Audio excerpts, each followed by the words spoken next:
And after 6 months, nakatanggap muli si Sara Duterte.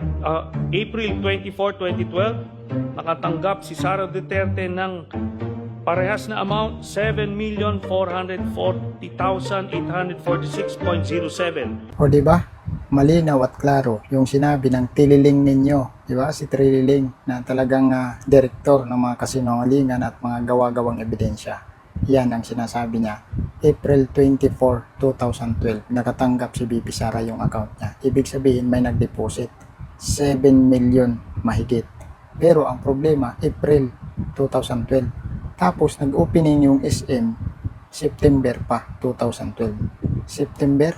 Ilang buwan pa yun? Sarado yung mall, tapos may nag-deposit na. Pwede ba yun? Ibig sabihin yan, kasinungalingan yan, gawa-gawa mga ebidensya na walang katotohanan. Para masira at mapabagsak ang mga Duterte, lahat gagawin nito ni Trililing. Yan.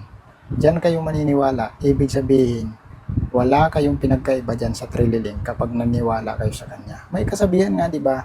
Ang baliw, kapag pinatulan mo, mas baliw ka.